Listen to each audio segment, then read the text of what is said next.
Hi, everyone. Hi there. It's Alicia Davis And Stacy Watson. from Transformative Leadership Strategies. That's right. And we had our ongoing series today, Stace, of our Nonprofit Leadership Roundtable. We did. And another group of amazing leaders, great conversation. Great conversation. It's such a fun process and experience, Yes, right? yes. Yeah. And we had mimosas today because it was somebody's birthday. I know, right? So anyway, our topic was counteracting burnout.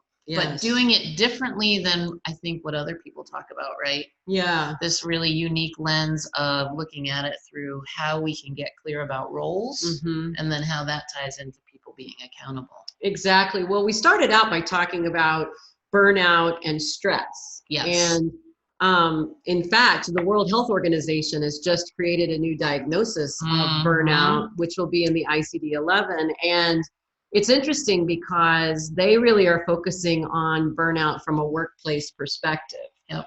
And one of the things we know about, ourselves is the only person we can change is us, right? Us. So Yep.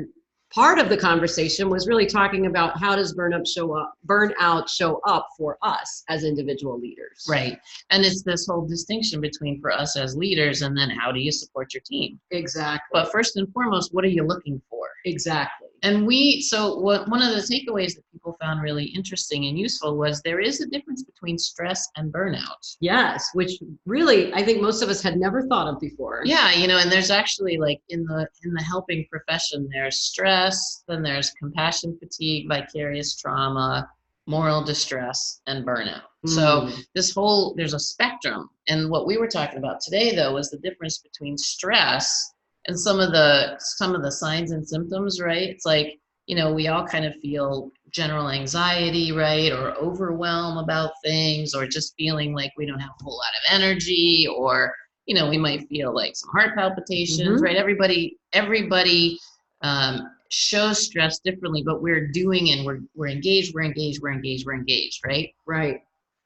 And we often say, okay, we're just stressed. But then right. We were talking about what burnout is. When you talk about burnout, one of the things that really characterizes burnout is disengagement. That's right. And one of the people who were in the group this morning talked about how she notices burnout in her, especially in the middle manager level, she said, go away. Go away. Meaning they pop in their offices, they close their doors. A lot of times they're just not engaged at all with either each other or the people on their team. Right.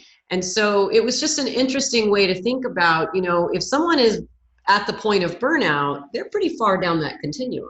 Well, that's it. And stress is all about, it's that urgency, that hyperactivity, and there's this fine line. It's like going over the edge, right? Exactly. Where then it shifts into, okay, I'm helpless, I'm hopeless, I can't do anymore.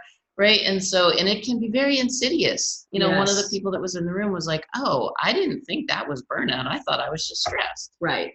And there's different ways to approach that, which we talked about. And one of the other things that we were really talking about in the group was how do we know, not just when we're addressing stress, but one of the ways that we were framing it was around how do we know how to be clear about our roles. Exactly. Right.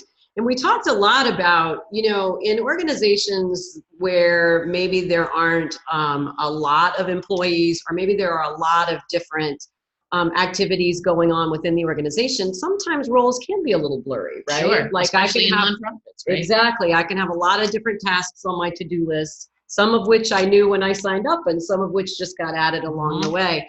So one of the things I think that we talked about that I think the group found helpful was this idea of not just understanding the skills that are needed in terms of how do I fill out the form and how do I run the machines, but what kind of competencies are needed for me to be successful in my job? Right. And really helping to define those so that no matter kind of what goes on the task list, I know that part of my job is to be able to be an active listener or to have effective communication or maybe good writing skills, whatever those things may be.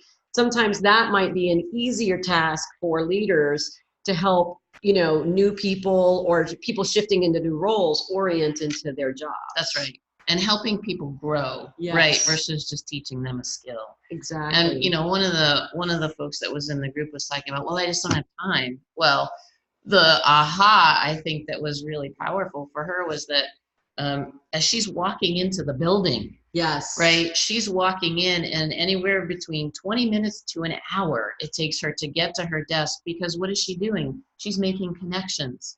Right. She's acknowledging people. She's checking in. So she gets to her office and she's like, oh, what did I just do? Well, what she did, and I think she recognized it, she recognized it, but I think today it was really just kind of taking it in fully, was that's all. You can't check that off a to-do list. Right.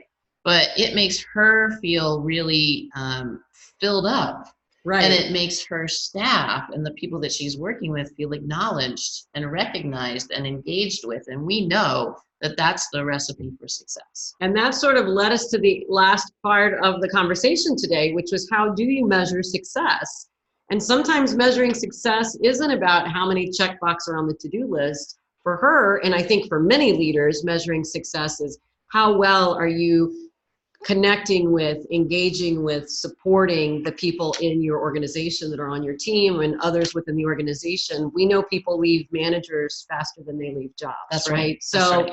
I think it's just this idea of, yes, burnout is a reality in a lot of organizations. And what we talked about and explored today is just, what are some ways we can think about helping people be clearer about what they need to be successful in their job? Yep. And how can we measure not just the tangible things, but maybe some of the intangibles? That's right. Yeah. And just one little thing at a time. Right? One little thing at a time. Exactly. Great. Well, thanks everyone. Thank you. Talk to you soon. See you next week. Bye.